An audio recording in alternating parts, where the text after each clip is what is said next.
السلام علیکم معزز سامعین و ناظرین، ہسٹری آف کنگڈم میں خوش آمدید۔ آئیے چلتے ہیں آخری خلیش قسط نمبر 9 کی طرف۔ فارسی فوج کی سمندر عبور کرنے کے لیے پیش قدمی حقیقتاً ایک ہولناک نظارہ تھی۔ پیادے گھڑ سواروں کے ساتھ بحر اسود کی جانب سے پل پار کرتے نظر آئے تو باربردار جانوروں اور پڑاؤ کا سامان اٹھانے والے کلیوں کا رخ ایجن کے پل کی طرف تھا۔ سب سے پہلے 10,000 فارسی آگے بڑھے جن کے سروں پر پھولوں کے گجرے رکھے ہوئے تھے۔ اس کے بعد متفرق اقوام کے ہجوم کو پل پار کرتے ہوئے ایک دن بیت گیا۔ دوسرے روز گھڑ سواروں نے پیش قدمی کی۔ ان کے ہمراہ نیزوں کی نوک زمین کی جانب رکھنے فوجی تھے۔ انہوں نے بھی 10,000 کی مانند گجرے پہن رکھے تھے۔ تیسرے دن مقدس گھوڑے اور مقدس رتھ، جبکہ چوتھے روز نیزہ برداروں اور 1,000 گھوڑوں کے ساتھ خود زرکسیس بڑی شان سے گزرا۔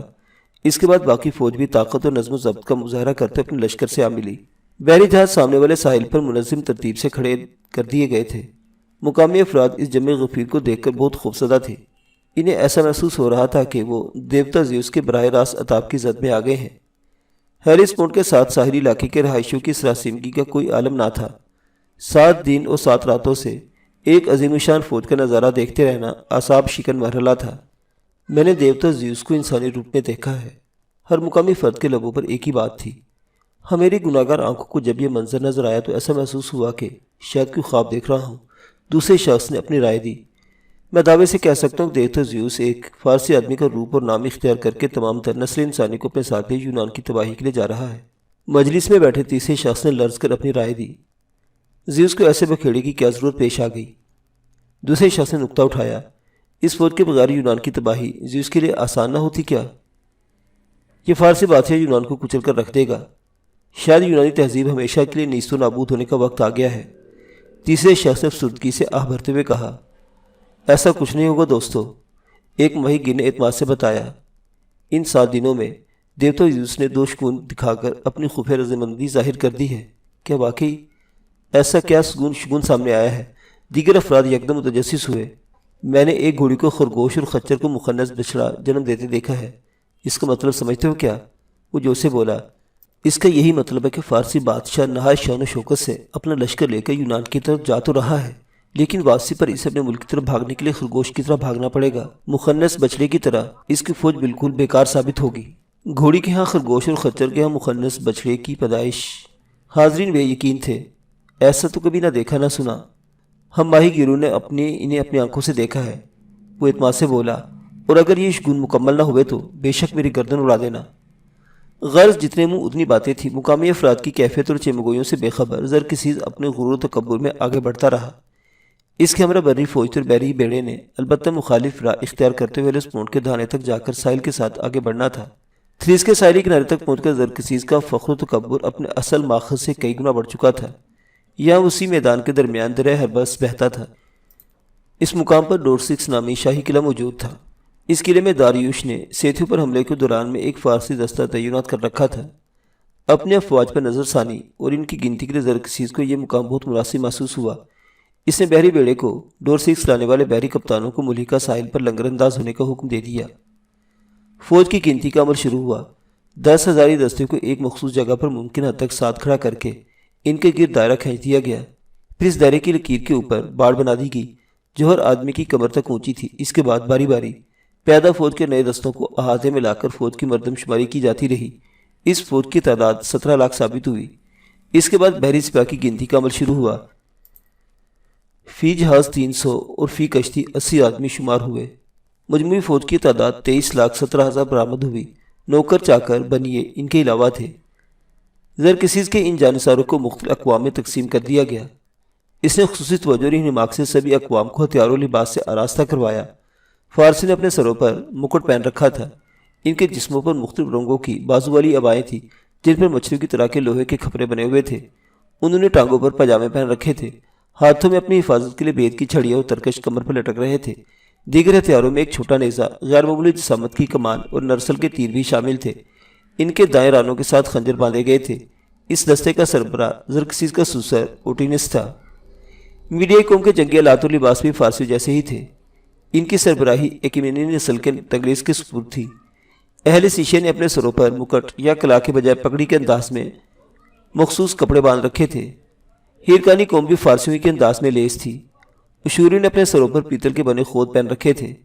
ان کے پاس مصری کم جیسی ڈھالیں تھی، نیزے اور کٹاریں بھی تھیں۔ اس کے علاوہ اشوریوں کے پاس لکڑی کا ایک مخصوص ڈنڈا بھی تھا جسے لوہے اور لینن کی زروں سے باندھا گیا تھا۔ ہندوستانی قوم نے صوتی لباس پہن رکھے تھے۔ ان کی کمانیں اور تیر بیر سے بنے ہوئے تھے۔ تیروں کی انیا البتہ لوہے کی تھی اور ارتابیس کا بیٹا فارناز ایتھریس ان کی قیادت کر رہا تھا۔ ہندوستانیوں کے بعد آریاؤں، پارتھیوں، کوراسمیوں، سوگدیوں، گندھاریوں، دادیاکی کے پاس بھی میڈیا ہتھیار اور لباس تھے۔ ان کے برعکس کاسپیوں نے چمڑے پر مشتمل عبائیں پہن رکھی تھی۔ ان کے پاس بید کی کمانیں اور چھوٹی تلواریں تھیں۔ سرنگیوں کے لباس تیز رنگوں سے بنے ہوئے تھے۔ ان کے خصوصی دھات سے بنے جوتے نصف ٹانگوں کا احاطہ کرتے، کمانیں اور بھالے تھامے۔ فراتیس نامی سپہ سالار کی قیادت میں وہ بہت جوش و ولولے کا شکار تھے۔ پاکتیوں کے جبے چمڑے کے تھے۔ ان کے ہتھیاروں میں دیسی کمانیں اور کٹاریں تھیں۔ ان کی قیادت ارتینس کے سپرد تھی۔ یوتی ماشے اور پاریکانی بھی پاکتیوں کی طرح ہی مسلح تھے۔ ان میں پہلی دو اقوام کا قائد زرکسیس کا بھائی ارسمینس، جبکہ مؤخر الذکر کی قیادت سیرومیتریز کے پاس تھی۔ عربوں نے ایک زیرہ نامی لمبی عبا پہن رکھی تھی۔ یہ مخصوص ساخت کا لہراتا ہوا لباس پیٹی کوٹ کے مشابہ اور کمر سے بنا ہوا تھا۔ ایتھوپیا قوم نے چیتوں اور شیروں کی کھالیں اوڑھ رکھی تھی۔